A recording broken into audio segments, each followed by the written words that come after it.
Trabalhem com afinco a sua salvação, obedecendo a Deus com reverência e temor.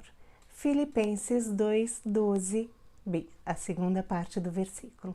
Hoje nós vamos continuar falando sobre transformação espiritual. Transformação espiritual é um processo que começa na hora que nós aceitamos Jesus como nosso único e legítimo Salvador. No momento da redenção, nós nos reconciliamos com Deus e a partir daí nós vamos transformar o nosso caráter. Vai haver uma restauração do nosso caráter e essa transformação é um processo que, como nós vimos no versículo, ela acontece de forma deliberada e intencional. Nós participamos intencionalmente do nosso processo de transformação espiritual. É o Espírito Santo de Deus que faz a obra em nós, é Deus quem nos dá o querer e o realizar, mas nós temos a intenção da busca da nossa transformação espiritual. É nos transformarmos em algo que nós não somos.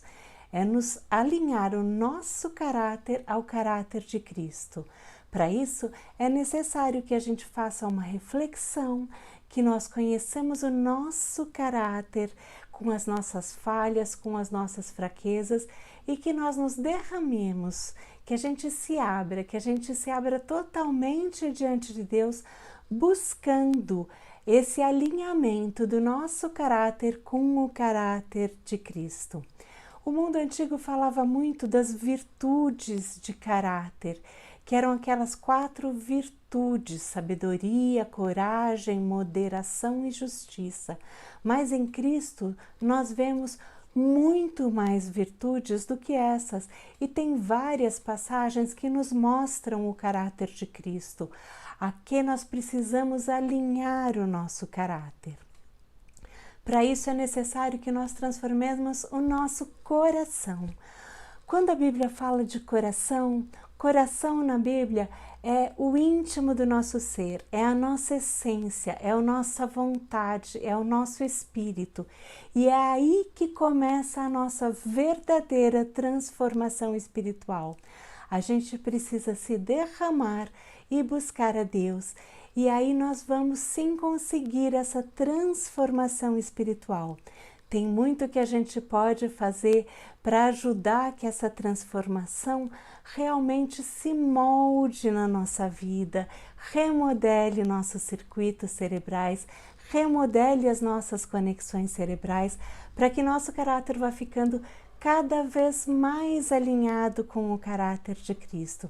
Nós podemos ter essa busca, essa ação, essas atitudes, mas nunca podemos esquecer que é o Espírito de Deus quem faz a obra em nós.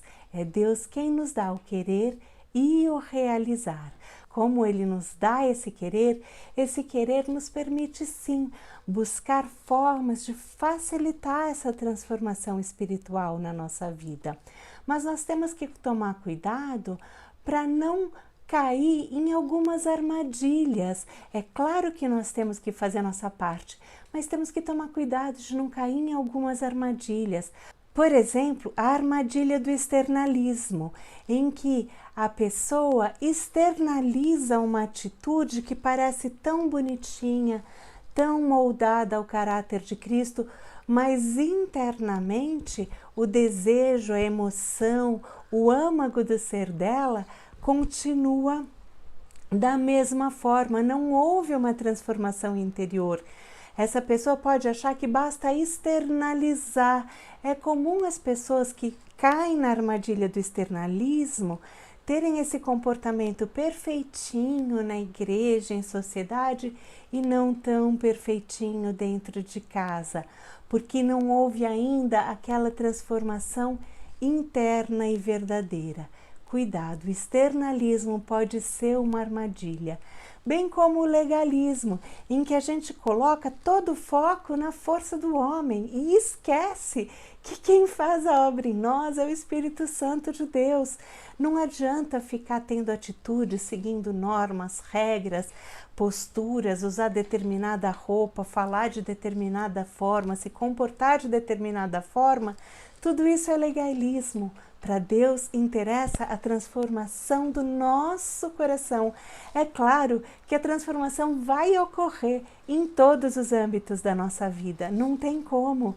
Uma vez que transforma o nosso interior, ela naturalmente vai se externalizar e vai mudar todos os âmbitos. O nosso falar, o nosso agir, o nosso pensar, as pessoas com quem nós nos relacionamos. Tudo isso vai ser transformado com o tempo, mas através da ação do Espírito Santo à medida que a verdadeira transformação interior ocorrer em nós. Cuidado também com a armadilha do legalismo.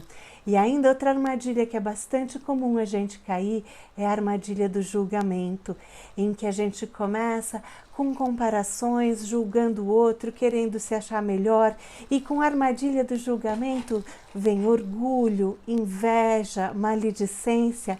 Não traz nada de bom.